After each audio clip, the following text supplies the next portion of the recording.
Welcome to On the Bauble podcast, episode 36. I'm your host, Tsubasa J. Ueda, and with me is my co-host, Yuki Lee Bender.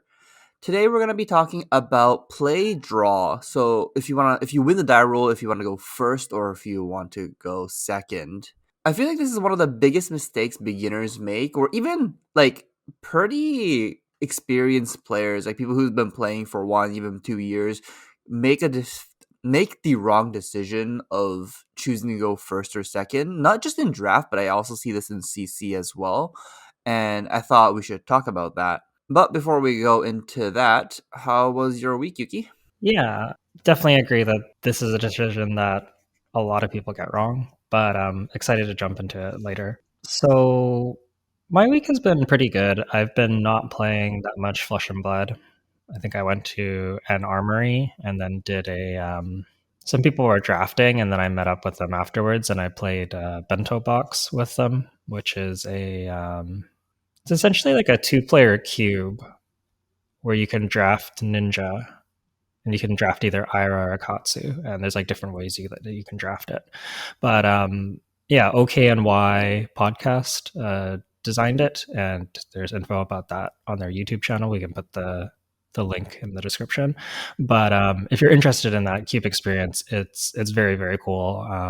I think the cube probably costs like less than $100 if you had to buy everything, and a lot of them are just like commons. Wasn't there something like Art of War in there, if I saw correctly? No, there's no Art of War. Oh, it's that's all you got? Wasn't there? That's like an expensive Yeah, one? that's all you got, but it's not that expensive. Yeah, that's fair. That's fair. I just remember seeing some mythics in the cube, and I was wondering how much it would end up costing. Not even more than 100. I don't think so. It's definitely pretty cheap. Like, it does have some random Dynasty Majestics, but they're like the Tiger cards. And I don't think they're especially expensive last I checked, but maybe that's changed. I don't know. Oh, I see. I see. The dynasty cards are honestly, it's not that they're expensive. They're just like sometimes a little bit harder to come by. Yeah, definitely. Although I wonder if I feel like the Tiger cards were like not that popular. Like, they just didn't really see much play. Or So any like, play. yeah, exactly. So like usually they're like way easier. Like, people try it at the start and then they're like, yeah, this is not good. But yeah, I don't know. It was just How very was it? amusing. Did you guys played a couple games or just like one draft? Yeah, we did. I guess we did 3 drafts in total. One of them we only played one of the games though, and it's really fun. The gameplay is like very intricate. There's different archetypes. Like, you can play like combo Katsu. You can play almost like the Ira Ninja Turtle kind of deck where you have like the D reacts, and you can even get like the Zephyr Needle, which is fucking sick. Like, you can just play Zephyr Needle plus a bunch of D reacts.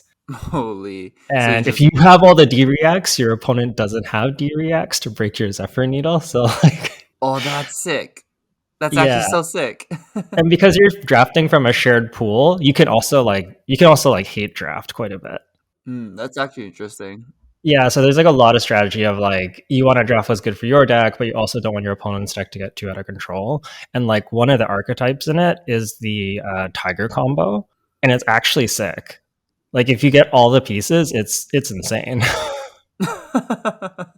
It's like really, really gross. Like, you just play Katsu, and like, because their deck is not that fast, you just kind of get to play mid range, and then you just suddenly go off, and you're just like, I don't know, like, you play an ant, like, I forget what they're even called. So like, Mind State of the Tiger and Predatory Streak, you have like 4 of these um, crouching tigers, and then you get to go like tutor for your tiger swipe. They have to block your tiger swipe, otherwise you get 4 more of them. And then you also like salt the wounds them for 1,000,000. And you can have like stubby hammerers too. Like, it's just really out of control. Oh, we can have stubby hammers. Yeah. Yeah. If you get all the pieces for that deck, it's like actually disgusting because you got to just tutor the tiger swipe every time. And then sometimes you also just have like assault. It's not that hard to get like 5 crouching tigers and have them all come in for 2 go again, plus like the 4 go again that they have to block, plus like the salt for 10 or something. It's just like, Is Mask of Pouncing Links in it's here? gross. No, there's no Mask of Founcing links, but there's Oh, there's Mask of Many Faces as a token. Oh, as a token. Okay, okay. Hmm. Hmm. Is all the equipment tokens in that set? Um, no, I think it's only Mask of Many Faces and Kodachis are equipment, and then or are tokens. Sorry, and then the rest of the equipment is all stuff that you have to draft. So you can draft like there's not that many. It's like Quelling Slippers, which is actually very good against the Kodachis and the breakpoints. You could get like Tide Flippers. Tide flippers is just like a bad Snapdragons. Yeah, Vest of the First Fist. Forget what else. Okay, so there are some in the Breaking set. Scales, Zephyr Needle. Yeah, there's some, but they're like not. They're like decent, but they're not like super powerful either. I'd say that like overall, the power level of the set is not like super high. Mm. So you got to play some mid range stuff and not get blown out. Yeah, yeah. You get to play some mid range. You get to play some DRX. Like it really kind of the play is a lot like the old Ira Blitz when Ira was like a little more defensive leaning, and you had these really grindy Ira mirrors. It's kind of like that, except there's like multiple strategies within that, including that actual Ira strategy. But it all kind of feels balanced enough, I guess.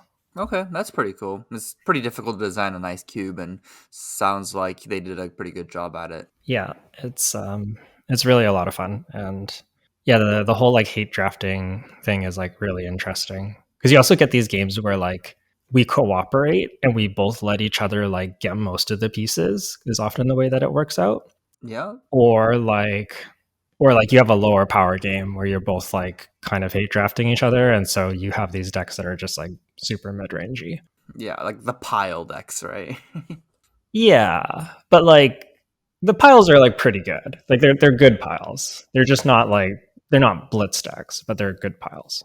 Yeah, I guess it's like self regulating because it is 1v1 draft. And there's like kind of limited, like there's power cards, but it's also kind of limited. It's like not all like the highest power level. So yeah, it's pretty interesting. I think they really balanced it well. And it's cool that you get to play like the tiger combo that's just not good anywhere, but then it's like both very fun. And I think because it is lower power level, like being able to do something that broken is like just a nice contrast. I don't know. Like it does feel very cube like where you can play these like you know how like Magic Cube you can play these strategies that like aren't necessarily strategies anywhere else, but they're really sweet in cube. I get you. I get you. It's like the reason to be playing that cube is like I want to do this, and then you Yeah. when you pull it off, it feels real fun and real good. Yeah, exactly. Yeah. And at least it gives a home to some of these cards that really don't see any play anywhere. Yeah, yeah, absolutely. Okay, let's move on. Oh, one thing I want to just talk about myself before we move on. I just had my first O3 draft in Outsiders in like in quite a bit of a while. I got destroyed at yesterday's draft. Oh no. And it wasn't and it just like it felt real bad, but like it also felt pretty good because like Ross was apparently listening to our pod and he's just like, "Oh, I'm supposed to board up against Riptide." So he added like a bunch of random cards into his deck, and then he basically fatigued me. He had like maybe 4 or 3 cards left in his deck, and that's how many cards he added. Oh, that's so So sick. What was he playing? he was playing was it Benji or Katsu? He was playing a ninja. Okay, okay. And then he ended up Kodachi me out of the game, but like the game was super close, and he's just like, "Oh, thanks. I listened to your podcast and heard you need to board up against Riptide," and he did, and I lost. That is that's pretty entertaining. I guess the Yeah. podcast is putting in work, just not to Jay's benefit. Yeah, and it sucks too because it's like the one time I'm like actually grinding for XP, so I don't have to top 4 in RTN to make nationals, and then it's just like, oh, 3. Wait, I don't get any XP. What? Yeah. Yeah, it's pretty amazing. Yeah, now I gotta do. Eric told me that you went 03, but I didn't know. Yeah, it was. Like I didn't know why. He didn't say Yeah, no, anything about it. He's just like, "Oh, it was really bad." I was like, and he's like, "I'll let Jay tell you." I was like, "Oh, okay." Yeah, it was honestly all the games they were so close. Like I made a misplay against Azalea on my first round. I There was a spot where I attacked with a Widowmaker. Sorry, I have a Widowmaker and Arsenal and two cards in hand. One is a red trap and one is Destructive Deliberation. And my opponent has three cards in hand, no Arsenal, and he's Azalea. I end up pitching the trap to attack with Widowmaker because he didn't have any equipment. And so if he wanted to block Widowmaker, he needs to give me two cards, and then Azalea is going to Arsenal and pass, is what I thought. And I Hmm. didn't think he would just take seven.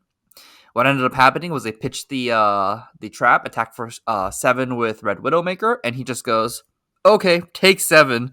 And then I ended up arsenaling the Destructive Deliberation, and then he came in for like 10 dominate, and I just lost. If I just had a trap, I get to block three more points, and then the game basically ended. I needed three more life to win, essentially. Yeah, that's rough. So you thought your deck was pretty good. It just you didn't get there. Oh, I thought my deck was pretty insane. Like I basically had like a version of Riptide where I had like seven traps and 36 cards without playing any bad cards. Yeah, it's like it didn't help that I lost the die roll against the ninja, and then he decked Mhm. me out because he boarded up. Yeah, yeah. And then against against Eric in the last round from Sparka Genius, he what did he do? What was he playing? He was also playing Ninja, and then I guess I ended up losing, and it was a pretty tight game as well. But I also ended up losing. I don't remember that one in particular. I think I lost the die roll. Yeah, I lost the die roll on that one too, and then Eric just beat me, and I was like, okay, this is my oath. This is my O3 draft day. Yeah, fair enough. Yeah, everyone has bad drafts sometimes. Yeah, just how it goes. Yeah, yeah. It's honestly it's pretty fun. It's pretty good. Like our draft community here is getting quite tough, and it gets tougher every week, and it's actually pretty it makes it that much more fun too. Yeah, yeah, for sure. It's like you lose, you're like 0-1 and you're just like, man, the person I'm playing is still like really good and just like maybe like top 8 at nationals or like just like recently top 32 the calling is just like like you're playing against very very good players that have had good results, and sometimes it's even when you're like losing. So it's pretty strong. I went 0-2 and I'm still playing against Eric from Sparka Genius, you know? Oof. No free games, no free games. Let's move on to our main topic. So today we just wanted to talk about play draw, or when you win the die roll, are you supposed to go first? Or are you supposed to go second? Just wanted to discuss about that. And I guess where should we start? I guess a best easy question would be, what do you think the default option should be choosing to go first or second if you win the die roll in this game? I think by default, if you are not sure, you should be going second. I think it is especially true in limited where the games are really fast. But even in classic constructed, I think most decks want to go second so that you are the first one getting like the meaningful attack. And I think this even applies to like a lot of decks that people don't think it applies to, like Azalea, for example, actually just wants to go second. Like she's much happier going second. Like, yeah, you can dominate red in the ledger them turn zero, but like when you don't do it, you're just so disadvantaged that like, why didn't you just go second? Because if you're time walking them anyways, who cares? Like, it doesn't matter. So yeah, it's like I think in most cases, like these decks just want to go second, and unless you have a very good reason to go first, like a very strong reason, you should be going second. Yeah, I think I agree with that. Like going second in this game is just so much better compared to like other games like Magic the Gathering where you just want to play the first card, like you just want to be the one to cast your first spell, play your first land. In this game, because you draw up to four cards every turn and then you end up playing like every card, just like the advantage of you going second and drawing four more cards is just worth so much more that I think I think if that flips the power dynamic enough that you want to just go second in this game. Yeah, it's kind of like if you think about the math on it, it's kind of like you draw like 3 extra cards almost. Because like yeah, your opponent like you get to draw like 3 more cards than your opponent almost because they get to go first and they get their arsenal, but then like you get like a whole extra turn. So that like one card that they get is like like you're getting like a full hand minus that one card that they get, which is like very very strong. Yeah. And if you think of it in a way of like, let's say your opponent doesn't even attack you and they just go to Arsenal and draw one, you basically stranded 3 cards in their hand. So Exactly. that's Yeah. +3. I think that would be like the easiest and the cleanest way you can think about that. Obviously, there are some exceptions to this. We can see this in CC, and we also actually see this in Draft a bunch, where there is a lot of different spots where you actually do want to go first in depending on the matchup and depending on your deck as well. And I think this might be the reason why people get tripped up, not just because like they might be used to going first from other TCGs. It also is like there are actually some matchups where you want to go first, and then they feel like it's very strong to do so. And when they have that experience, it's like, what is it called? Not positive reinforcement. I guess it is like positive reinforcement, Hmm. but like not in the right way. It's like you're enforcing. Sorry, you're having like a positive enforcement. Sorry, positive reinforcement on a decision that you made wrong, essentially. And this comes up. I guess we can talk about Outsiders Draft a little bit. I think initially when the format came out, people thought Benji should go first. I'm not too good at explaining this. Do you want to try and explain why people thought Benji wanted to go first? Yeah, I think we even said this on the podcast. It's just like being able to deal unblockable damage and then still get your arsenal feels really good on paper. Like you're just like, yeah, like maybe I leak like 4 damage or something, and then I get an arsenal. Like that seems pretty decent value. The problem is like you often don't get to do that. Sometimes you just allow them to use like their seekers equipment to get value that they might not have been able to otherwise because you're pretty aggressive. Turns out, like especially because you have 17 life, just them hitting you first is really bad. Like I had a Riptide do something like rabble lace lace with blood rot attack you with a withering shot, and I'm just like, wow, you had like a 13 damage turn, and like if I don't block the 9, I just take a frailty and a blood rot. Like it's just, and you just lose. Like you just instantly lose. All of your cards blocked for 2 as well, right? Yeah, yeah, and because you have 17 life, you're just like, okay, so am I taking like 14 from this turn or something, or like 13 from this turn, and going to like you take 13, you go to 4. It's like really, like, um, yeah, it's pretty bad. I guess, and also it's like there's this idea that Blitz Benji actually always wants to go first because in Blitz, Benji gets to be like 8 unblockable on turn 1, and then we'll on the second turn we'll just like not block you and then just deploy their whole hand on the next turn and do like 20 damage or something like that. And it's like mostly all unblockable as well. Hmm. And it's also because they have power cards like the Majestics from like Spring Tidings like that, that make their turn bigger and longer and just more powerful. But that's just not the case in this format, or not even in any draft format where they have to still play generics that can be blocked. They still have to play cards that like block for 2 that they don't always want to attack with, or a little bit more awkward to attack with, and ends up being like you can't be as unfair as in Blitz with Benji in draft. So what ends up happening is when you use that information from before where you're like, oh, Benji wants to go first in Blitz, so he wants to go first in draft, just doesn't apply here.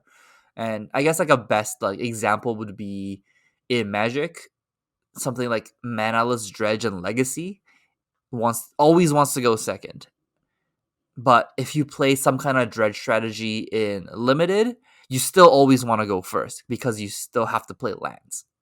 Yeah. I think like I'm interested because you said there's like a lot of examples in draft, and I'm trying to think of where those examples are, and I'm actually not sure. Like another example that comes to mind is in Uprising, we had Icelander. Going first with Icelander seemed like obviously like that's super good because I get to just hit you with arcane damage and then like leak some damage and get an arsenal. Same idea as Benji actually, and same thing of having low life. And they're like, oh, because I'm Icelander and I have a card in arsenal, like I get to disrupt them on their first turn. And it's like that is true, but also they can just Helios Miter all your damage. So like you often don't actually leak very much, and then you just get an arsenal, and they just kind of get value out of their Helios Miter. And it turns out that just like putting the pressure on them when they don't have a free redraw is just way better because you still get the card in arsenal to disrupt them on their first meaningful turn. So like like yeah, they have a 5 card hand, but like you get to hit them and then still have an arsenal, and that's just better. Yeah, yeah, that is true. That is true. I was more thinking of like I think in outsiders, as Riptide, I typically want to go first, depending on how much That's go true. again I have. And another format would be like Arcane Rising. If I'm Kano, I actually like sometimes prefer to go first, if depending on how my deck is constructed, and if I can like activate Kano or just like set up my arsenal with Kano, it just feels a lot better going first. That's Kano has the same problem as like you still also want to go second because you don't really want to get attacked on like them Hmm. going second. But obviously it is deck dependent and also format dependent, matchup dependent as well. But there are just like obvious spots where like Azalea sometimes just wants to go first in draft. Like in CC, I think you want to go second, but in draft, if you go first and just put a lace and dominate, like you can't lose after that. Hmm. Yeah, for sure. So it really depends on like how much power you have going first in draft, right? Like how Hmm. much power can you generate going first, and like how unfair can you be to your opponent would be like the metric to decide if you want if you can go first. I guess that would be the right question to ask yourself is, can I go first or do I want to go first, would probably be the question you should be asking yourself. Yeah. Let's talk about CC for a little bit. In CC, obviously, we already said that we do want to go second in that format. What are like maybe like main examples of like when you don't want to go first? Or sorry, when you don't want to go second, sorry. It's sort of funny because I feel like a lot of the decks that wanted to go first are banned now, or like they're living legend now, or have received bans, um, which is interesting. Anyways, there's like Prism. Aura Prism really wants to go first because they have to always control your auras, and you kind of force them, like if you get to play an aura, you force them to respond to you, and you force them to like start dealing with your auras right away. And in a lot of in a decent number of your games, you just drew 2 auras that you could play, and you could doubled aura turn 0, and then they're just behind on auras for the rest of the game, and you didn't have to take any damage to set that up. And you also just kind of get like more looks at things. You can potentially like play an aura arsenal, an aura that you couldn't cast, and then like have a chance to draw into double aura, and then you're just rolling. So just going first and getting to like set up those permanents on board was like sometimes you just win the Gross. game. Yeah. Sometimes it just feels like you're just so far ahead. Like you don't actually win, but you're just like super favored after that happens. Super small story time about that. I'm playing at a battle hardened top 8. This is Prism Starvo meta. And I'm playing against Prism and I'm Starvo. I'm Fatigue Starvo. Just a little bit more what's it called? Context, just because Fatigue Starvo is just a pile of Oldham cards and then I'm just playing the Starvo hero. And my Prism opponent in top 8 just goes, oh, I have the worst luck today. I've never had double aura. And then he goes first and just goes, oh, double aura, go. And then I just lost the game. Yeah. It was double aura is not fair. That really needed to get banned. Yeah, the double aura was really, really strong. Most decks just can't ever catch up. Yeah, it's like the one moment I'm just like, why am I not chained today? And like that's the funny thing too, right? Like so like Chain, there's another deck that often likes going first, but like why did he like going first? Well, because you get your shackles rolling and getting your shackles earlier is really, really good. You get to filter your hand, so you get quite a bit of hand sculpting as well with Grasp of the Arknight. And you also get to Arsenal. And like often Chain's 4 card hands at the very start of the game are just not that great. Like Chain's cards are like fine, but he's a No, good deck because he gets to play so many of them. Chain's cards are not fine. They're bad. You just get like 7 more cards and then it's Yeah. okay. Like there's like some cards that are decent, but like yeah, most of them are pretty terrible. Like Ghostly Touch is not a card. Like it's a 4 for 1. That's it's like the bad critical strike, right? But the thing is that you get it as a free card like a good chunk of the time. I was gonna say, look at a card that got banned when Chain was a thing. It was Seeds of Agony, and that card is like it is one of the worst rate on cards you can get. It is you play the card, it has go again, but it does 1 damage, and that card was too powerful. Yeah, just because it was free. Yes. Yeah, but again, like I think the like kind of common theme is you get to set up a bunch, and you're setting up some number of permanents with Rune Chance and your Soul Shackle, which gives you like a continuing value throughout the game. It's again like you have like a very strong reason to set up, and even then, it's not like Chain hated going second. It was still good to go second, just Yeah. not as good as going first. Yeah, I think all of these heroes that did end up LLing, they were just like powerful going first like all the time. They just like always had something to do on turn 1, and they were also powerful going second, and which is probably the reason why they ended up living legending so quickly, is because of how powerful or how much like they just didn't care if they lost the die roll and like didn't go first or second. Yeah, like if your opponent's default is I want to go second, and you're so powerful that like they need to go first just to deny you going first, like that's a very powerful dynamic. Yeah, very powerful dynamic. And like the other example of this is just Viserai. So Viserai is still legal, but when you could play Skeleta Viserai, specifically when you were the aggro deck, you often wanted to go second. But when you were like the setup combo deck, like sometimes you just go first and you make like 8 rune chants, and like you're always like kind of gated on rune chants because a lot of it takes action points, and like you can only make so many on a turn. But just getting to do that for free at the start of the game is just really strong. Like you just want to get to your big rune chant count and combo as fast as you can, and just getting to start that right away is really, really good. But again, it's like you're getting like if you make like 8 rune chants, it's like, oh, I just got like 8 damage and 8 resources on the board, or slash like 4 cards, I guess practically, or no, 2 cards off Sonata. So you're just like, oh, I draw 2 cards and 8 damage later in the game. It's like very, very insane. Yeah, that honestly still doesn't sound fair. I guess that's why it's still banned. Yeah, exactly. So Viserai is not living legend, but it's only because they banned his armor that was making him super, super broken. Like he for sure would be LL by now if they hadn't banned Skeleta. It's so funny because that's the deck I played in Ultimate Pit Fight, is like the Viscerai make infinite rune chant, try and kill all 3 or 4 other players on the same turn, Viscerai. Yeah. You can like that just means that Viscerai can do like 60 damage on one turn if he really wanted to.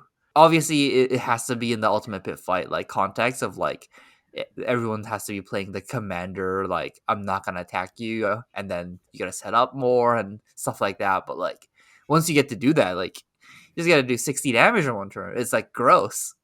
Yeah. Yeah. It's like how Viserai could just like OTK Oldhim. Like sometimes even Oldhim's like gain life. Like I remember that was like the Australia Nationals finals. There's like an Oldhim whose strategy is just I'm not going to hit you. I'm just going to sit here and gain life. And then like I won't hit you so you can't filter as quickly. And then Hayden Dale was just like, yeah, I'm just gonna keep like trying to filter my hand as I can and make rune chance and then just like pop off and kill you even though you're at 50 or something, and I'm gonna go through all your hand, your armor, everything. You're just dead. That's so gross. Or you're at like 3 and then like they kill you with Rosetta Thorn over the next couple of turns like pretty easily. Man, I somewhat miss all of these like living legended heroes essentially, where they were so powerful. And I guess like obviously as the format changes, the decks have become powerful change. But man, when Chain was at full power, that deck felt so unfair. Or like when Starvo was at full power, that deck felt so unfair. Same with the Viscerai. Just like man, Yeah. I kind of miss sometimes playing those like insanely unfair decks. Yeah. Yeah, for sure. Oh, on the topic of that though, they did announce something about Living Legend format. From what I've heard, they're gonna announce it once there's gonna be 4 LL heroes. So it's gonna be pretty close. I think Briar is at like 950 points and Oldham is reaching up to the 900 points as well. So they're gonna be pretty close to hitting LL. So we're gonna end up getting an LL format. Probably by the end of this year, I would assume. Maybe not, because if Lexi starts No, to get better. there's no way. I think between RTN and Nationals, Oldham and Briar will receive enough points. I think that they're strong enough decks that I think they're gonna take some events down. Maybe not Briar. Like maybe Briar gets stuck, but she's so close too. She doesn't need that many I'm wins. checking right now. She needs 36 more points. Yeah, So that's that's just so little. 18. That's 18 road to nationals. But if she But like wins like one nationals and like it's like then it's just yeah, like so much easier. She gets like one 20 from that. one nat is either 10 or 20 points. So yeah, like I think it's 20. it depends on how many players are in it. Oh, does it? Yeah. So Oh, it okay. says national champions with players with less than 96 gets 10 points, and national champions with players with more than 96 gets 20 points. Okay, Yeah. gotcha. So even if like if Briar wins a 50 player nationals, it'll only get 10 points. But yeah, I'm pretty excited to be able to play some living legend heroes, mostly like start of the show. It's probably one of my favorite decks, and not even I didn't really like the one that played a lot of elements. I just liked fatiguing people with Bravo, and yeah, I just don't like Oldham's ability. I don't think it's like that powerful, but like Bravo Star the Show's ability was like hyper powerful, so like it felt really good. And you still got to Mm, fatigue people. Yeah, I like that. I like that. yeah, that's fair. Starvo was definitely a very good deck that you could build in a lot of ways. We don't have Pulse of Ice. Oh no, LL format. Everything is unbanned. I forgot. Okay, yeah, we're good. That's what I was hoping as well. Like what if you can just play like Skeleta Viscerai there too, and then like full power Prism and full power Chain. Like the format sounds nuts. Yeah, I'm not sure if you can play any of the heroes that aren't legend. Maybe you can. I'm not sure. I feel like I feel like you should be able to, just because like why not? That's true. Like, there's so many banning cards. Like, you can drone people in that format. Yeah, but also just like if people want to play their Reinhardt deck in the Living Legend format, like why not let them do that? You know what I That, mean? There's just no cost. that's true. That is true. And you just make for a more diverse format. Like what if a new hero comes out and they're super sick and then you're just like, yeah, this thing is, like now really good in the Living Legend format, which is probably means is a really broken deck, but like it could happen. And I think like there's just no reason.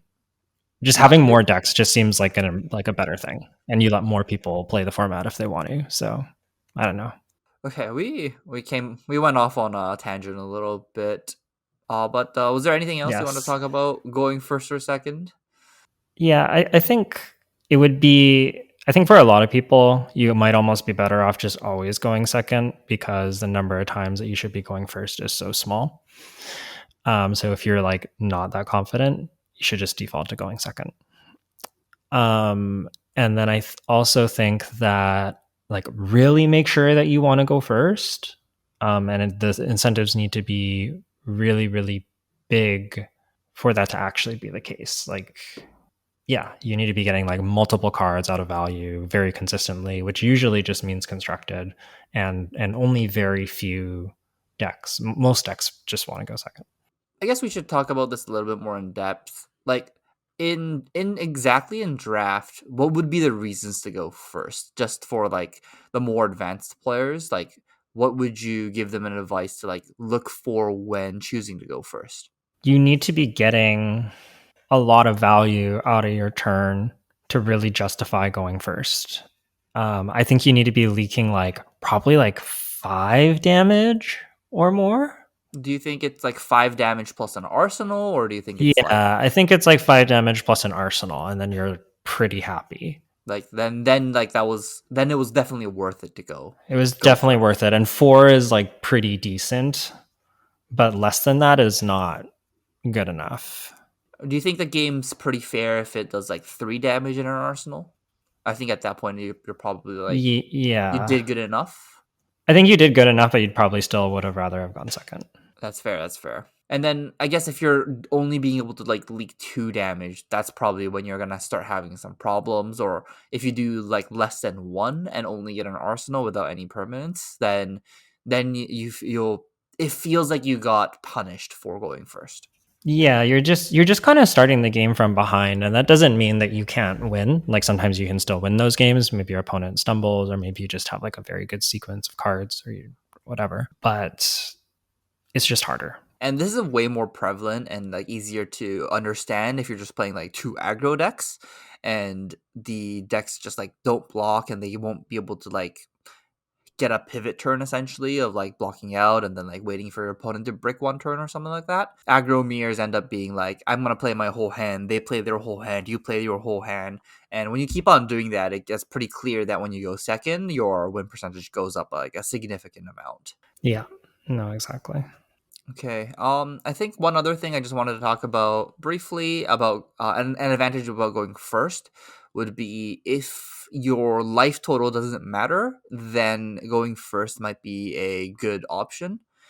What I mean by this is if you're fully committed to fatiguing your opponent from turn 0, then I think going first is better.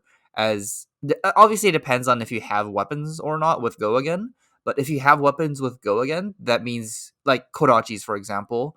If you swing both the Kodachis, and your opponent ends up blocking with 2 cards in hand, you're actually up 2 cards on the game, and then that might just be a if you consider each card to be about like worth 2 or maybe even 3 life, that's like exactly what Yuki was saying. Like if you got 5 damage in, you end up winning the game, and that's about how much damage that Kodachi did. If the actual life total doesn't matter, and if cards in deck is the most important thing in that matchup, in that case, you should probably go first.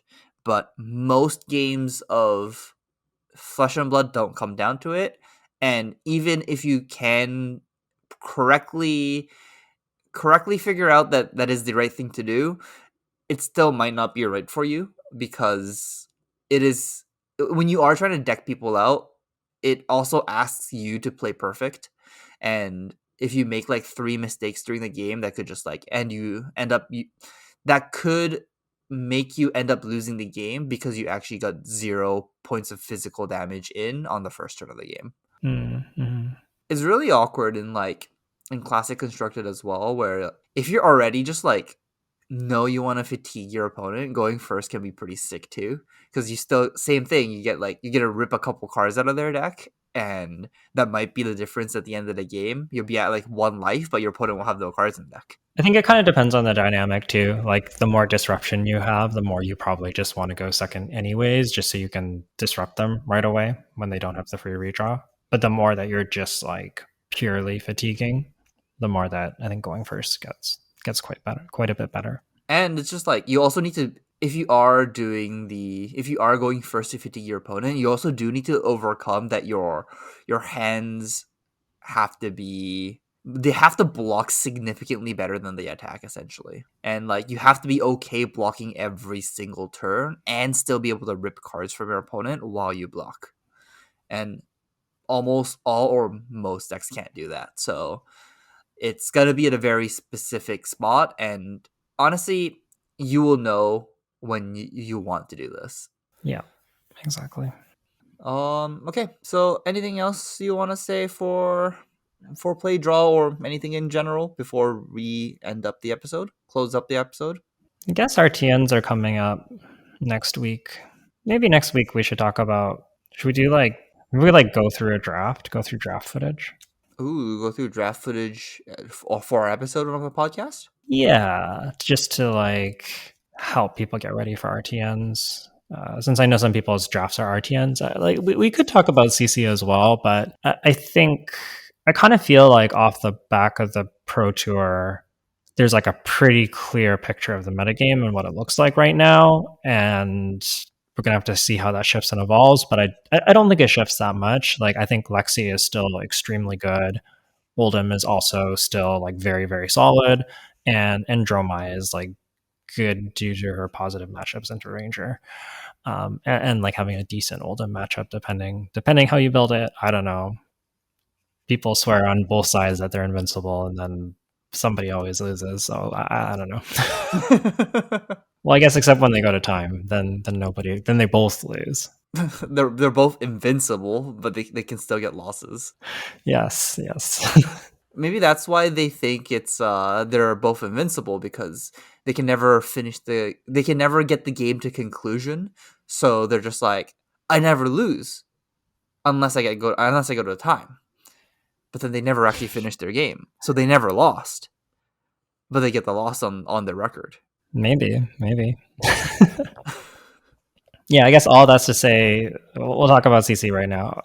Just play one of those decks, Dromai, Lexi, or Oldham, unless you have another deck that you think has decent matchups into like at least two of them. I think if you have like good matchups into two of them, like actually good matchups into two of them, your deck is like probably okay as a meta call if you think more of those two will show up. But like if you only have a good matchup into one of them, like if you that's the hero you want to play, then you should go and play it. But I don't think it's the most competitive choice. That's fair. That's fair. If there also is like always in Flesh and Blood that like deck familiarity, where if you aren't familiar with these decks, you have to start practicing it now to very soon, because RTN season is in like 2 weeks. If you don't have the time to put the reps in with Dromai or Oldham or Lexi, I don't think you should play these decks. You need the reps with these decks to be able to play these decks to the point to be able to win or top 4 in RTN. Yeah, that is a good point. I think that while these decks are clearly the strongest decks, I think it's by not as big of a margin as some of the previous formats where just like Starvo or like Chain was just like so clearly dominant compared to everything else. It's not really like that. Like all the decks are better, but it's not like they can still very much lose to a whole bunch of other decks. Like Briar is kind of okay. Dash is kind of okay. Like there's a lot of heroes who are like kind of okay, and you could see them taking down like an event here and there, even if they're not quite as good, which is kind of cool. Even like decks like Lexi is just like, I ended up playing your CC deck in a Blitz event. Basically, took out some random cards until it hit 40, and Mm-hmm. I was just making misplays left and right. And a couple of people was watching my game, and you're like, "You missed lethal," and I'm like, "What?" Oh yeah, I did miss lethal. And then I bricked myself and like put 2 arsenal cards I couldn't play. Had to unbrick myself by blocking with my New Horizons on an attack for 1 or something like that, so I can just destroy my cards in arsenal so I can unbrick myself. Yeah, it's Lexi can be tough sometimes, and you could definitely lose games to yourself. And by the way, I ended up winning that game because I unbricked myself with the New Horizons. Oh my But god. never punished. Yeah, just letting you guys know. Lexi isn't like, you can't just pick that deck up and play it right away. You probably need like a good week's worth of playtesting, or like, at least like maybe like 3 armories or something like that. So like some of the matchups. And like playing Lexi into Oldham is quite difficult as well. You need to know exactly you need to have a game plan and you need to play towards your game plan. And if you don't, you could end up getting fatigued. So just be careful on that as well. Yeah, it's a game where you have to make so many decisions and play quite quickly. All of your decisions matter. And I think that if you have a good game plan and you're really confident, you're pretty solid into basically all types of hold'ems. But you can still definitely lose if things don't come up the right way. So yeah, I guess all of that to say is like I think those are the best decks by a decent amount. You should aim to play something that is at least okay into some of them, and then go with what you know. If you have time to learn these decks, great. If you don't, maybe not. And I'll say that Dromai might like almost be too late. Um, if you haven't played Dromai, think that learning her in 2 weeks is pretty hard. Um, I know I felt like that coming into the Pro Tour. There's a point where I was considering maybe playing Dromai. I tested with Ian Zhang, who actually came in ninth on Dromai. Bubbled. He had the same record. I think he was X3, and he just came in ninth, which is too bad. But I considered switching to that deck because it seemed pretty good to me, and I just realized there was no way that I could learn it well enough To play in at a Pro time. Tour level. Yeah, exactly. Like there was just no chance because like Ian was saying, like he was saying, like the thing about Dromai is that everything is so specific. Like you need to know like exactly what to do in each of your matchups, and it's like always like a different strategy of like how you pivot and which dragons are important and like how much you should be blocking and blah blah blah. It's like very very specific, and like even into your fringe matchups, you need to like know all your plans like that inside and out, or you just kind of have a bad time. Yeah, Droma is one of those decks where I'm just like, obviously both myself and Yuki, we don't play Dromai. Every time I look at that deck or pick that deck up and play like a game of CC with it, I'm just like, I don't get it. Like, what's going on with this deck? Or like, I look at somebody's list and there's like a bunch of cards where I just like don't understand why it's in there, and it's not something like where you can like pick up an Oldham deck and just like know which cards should go in and which cards should go out. In like Droma, you're like, what is this card doing in here? Or like, what is how am I supposed to ever play any of my cards with like an only red deck? And like they all play so differently, and you really need to like talk to the person that like actually built the deck to be able to like fully understand what Droma is trying to do if you haven't like practiced with Dromai that much. And all the stuff that we said about the Lexi matchup into Oldham, Dromai is even harder, I think. The the end games are so tricky. There's like a lot of pitch stacking involved because you're pitching reds. There's a lot of like you have to adapt to how much they're pressuring you because if they're hitting you, that's kind of actually a problem. But they can also just pretty easily fatigue you with all of their poppers if you're not careful. And so you're usually like there's different schools of thought on it, but you're trying to like find some way to like grind them out of poppers or some elaborate plan where you like tumultie their crown of seeds, tumultie their null rune, and hope that they don't have another null rune, and then you burn them all a bunch. But it's just like nothing is straightforward. The games are super long and very complicated, and all of your decisions matter so much, and you can just so easily get punished and lose. So And then talking about that, just like Oldham is not a that deck is not easy to play as well. Like you're ending up to playing like 20 plus turns in a lot of your matchups, and if you make like one or two wrong decisions of like when to crown, when not to crown, when to arsenal, when not to arsenal, you could fall behind pretty easily. And obviously you do have like a lot of like good cards in Oldham. Like Oldham probably just has like the highest general power level per card. Just like just looking at a card like Spinal Crush is a powerful card, like Endless Winter is a powerful card, Pummel is a powerful card, Command and Conquer is a powerful card. Like they're just all powerful cards in your deck. But like decks that have lots of cohesive game plans can like come over top of you, and then you're using your utility cards like Crown of Seeds and Oldham's ability to like really push the edge on your more powerful cards, and obviously Tunic as well. So it's also like not a deck where you can like just pick up and play and know what to do against every matchup either. So all of these decks are just like, I feel like in Flesh and Blood you just need to be like comfortable with whatever deck you choose, the more playtesting you do, the better you're going to be doing against the general population. Yeah, I think that's definitely true. I think being very knowledgeable and sometimes just understanding the matchup, like if you're playing a fringe deck, just understanding the matchup much better than your opponent can make it a good matchup for you. Even though in reality, if they had practiced the matchup, you would not be favored into them if they're playing optimally. But just most of the time, people aren't playing optimally because they just your hero is obscure enough. And I think that's a reasonable place to be too. And that's kind of what I was getting at the start, where I think you should play one of these decks or aim to play one that's good into two of them.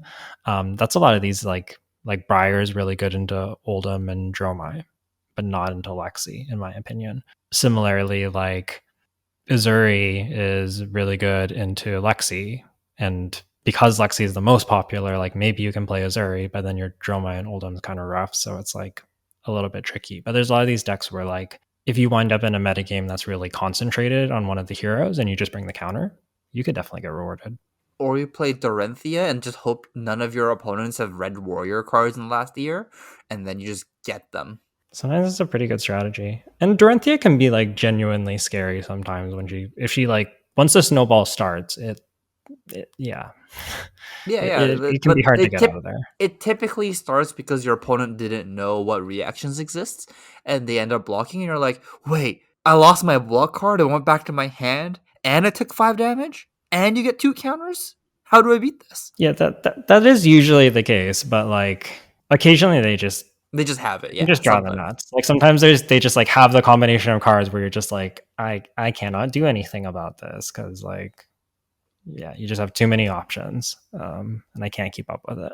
Like, turn 1 energy potion, and I'm like, no, how do I beat Dory now? Turn 1 energy potion is very powerful into Oldhim as Dorenthia. Oh, that's so gross. Yeah, you're just always representing so many more possibilities for the rest of the game. 2-card hand with an energy potion, it can be literally anything. Okay, I think we talked about CC enough. Let's wrap it up. Yeah, so that's going to wrap it up for this week. As always, thanks for listening. Good luck as you get ready for your RTNs, or maybe good luck at your RTNs, depending when you end up listening to this episode. Seems like an interesting meta, and you know it's always cool to have the option to play either CC or draft. So that's really awesome. So yeah, good luck out there, and if you have any questions that you want answered on the show, feel free to comment on our most recent YouTube video, or you can also message us on Twitter. I am at Yukili Bender, and Jay is at Ueda J on Twitter. Additionally, you can email us at onthebauble@gmail.com and send us your questions directly there if you like. All of those are options that are available to you. Until next time, have a good night. Okay, sign off. Oh, I guess on the sign off, we can just talk about the comment we wanted to talk about. We Oh just yeah. yeah, like literally as we were right before we were recording it, I just like saw a notification on a comment, and like it made me laugh pretty. It just like made me laugh. It just said like, yeah, pull it up. Just give me 1 second.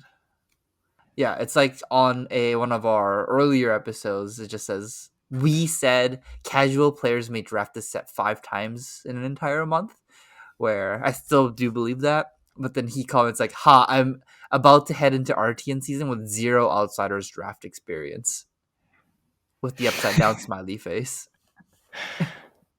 Yeah. It's funny how like sometimes as a very enfranchised player, you can like have a very weird concept of like what is a lot or not. Yeah, Because some like people just like play like a handful of armories and then go to their RTN, and that's like how they interact with the game. And there's a lot of players that are like that actually. honestly, that's like the majority of the players actually. Yeah, and then even the players who do come out to Armory all the time, like how many of them actually go to draft Armory once a week? I don't think it's that many. Like I talk to a lot of people who are like, "Oh yeah, draft's not really a thing where I'm from." It's like, oh, Yeah, I hear that a lot too, where it's like, oh, there's like no drafts at my local area. Like you can't. They don't like the stores don't actually run drafts.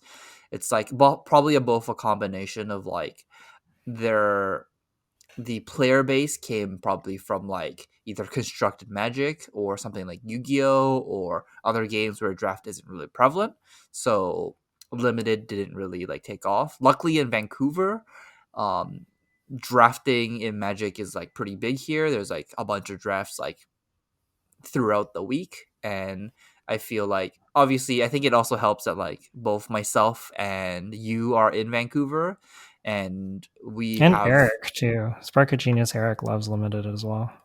yeah, and Eric, and we have like a pretty big influence on like the kind of events that get run here. So like we can ask for draft to happen and then they would host one essentially.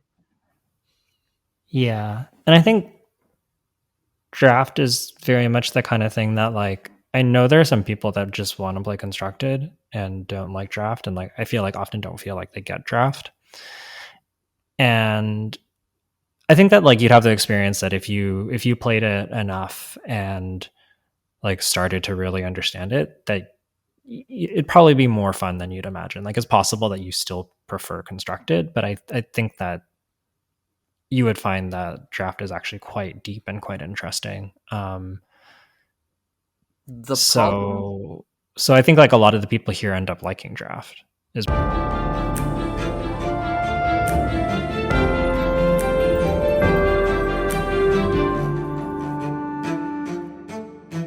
Welcome to On the Bauble podcast, episode 36. I'm your host, Tsubasa J. Ueda, and with me is my co-host, Yuki Lee Bender. Today we're going to be talking about play draw. So if you win the die roll, if you want to go first or if you want to go second. I feel like this is one of the biggest mistakes beginners make, or even like pretty experienced players, like people who've been playing for 1, even 2 years, make make the wrong decision of choosing to go first or second. Not just in draft, but I also see this in CC as well. And I thought we should talk about that. But before we go into that, how was your week, Yuki? Yeah, definitely agree that this is a decision that a lot of people get wrong, but I'm excited to jump into it later. So my week has been pretty good. I've been not playing that much Flesh and Blood. I think I went to an armory and then did a. Some people were drafting, and then I met up with them afterwards, and I played Bento Box with them, which is a. It's essentially like a two-player cube where you can draft ninja, and you can draft either Ira or Akatsu, and there's like different ways that you can draft it. But yeah, OK&Y podcast designed it, and there's info about that on their YouTube channel. We can put the link in the description. But if you're interested in that cube experience, it's very very cool. I think the cube probably costs like less than $100 if you had to buy everything, and a lot of them are just like commons. Wasn't there something like Art of War in there, if I saw correctly? No, there's no Art of War. Oh, it's that's all you got was in there? That's like an expensive Yeah, one? there's that's all you got, but it's not that expensive. Yeah, that's fair. That's fair. I just remember seeing some mythics in the cube, and I was wondering how much it would end up costing. Not even more than 100. I don't think so. It's definitely pretty cheap. Like it does have some random dynasty majestics, but they're like the tiger cards. And I don't think they're especially expensive last I checked, but maybe that's changed. I don't know. Oh, I see. I see. The dynasty cards are honestly, it's not that they're expensive. They're just like sometimes a little bit harder to come by, Yeah, definitely. Although I wonder if like I feel like the tiger cards were like not that popular. Like they just didn't really see much play. or So any like play. yeah, exactly. So like usually they're like way easier. Like people try it at the start and then they're like, yeah, this is not good. But yeah, I don't know. It was just How very was it? amusing. Did you guys played a couple games or just like one draft? Yeah, we did. I guess we did 3 drafts in total. One of them we only played one of the games though, and it's really fun. The gameplay is like very intricate. There's different archetypes. Like you can play like combo Katsu. You can play almost like the Ira Ninja Turtle kind of deck where you have like the D reacts, and you can even get like the Zephyr Needle, which is fucking sick. Like you can just play Zephyr Needle plus a bunch of D reacts. Holy. So you And if just you have all the D reacts, your opponent doesn't have D reacts to break your Zephyr Needle. So like oh, that's sick. That's actually yeah. so sick. And because you're drafting from a shared pool, you can also like hate draft quite a bit. That's actually interesting. Yeah, so there's like a lot of strategy of like you want to draft what's good for your deck, but you also don't want your opponent's deck to get too out of control. And like one of the archetypes in it is the tiger combo, and it's actually sick. Like if you get all the pieces, it's insane. It's like really really gross. Like you just play Katsu and like because their deck is not that fast, you just kind of get to play mid range, and then you just suddenly go off, and you're just like I don't know, like you play an ant like I forget what they're even called. So like Mind State of the Tiger and Predatory Streak, you have like four of these um, crouching tigers, and then you get to go like tutor for your tiger swipe. They have to block your tiger swipe, otherwise you get four more of them. And then you also like salt the wounds them for 1,000,000. And you can have like stubby hammers too. Like it's just really out of control. oh, we can have stubby hammers. Yeah. Yeah. If you get all the pieces for that deck, it's like actually disgusting because you got to just tutor the tiger swipe every time. And then sometimes you also just have like assault. It's not that hard to get like five crouching tigers and have them all come in for two go again, plus like the four go again that they have to block, plus like the salt for 10 or something. It's just like, Is a Mask of Pouncing Links in it's here? gross. No, there's no Mask of Founcing links, but Oh. there's Mask of Many Faces as a token. Oh, as a token. Okay, okay. Hmm. Hmm. Is all the equipment tokens in that set? Um, no, I think it's only Mask of Many Faces and Kodachis are equipment, and then or tokens. Sorry, and then the rest of the equipment is all stuff that you have to draft. So you can draft like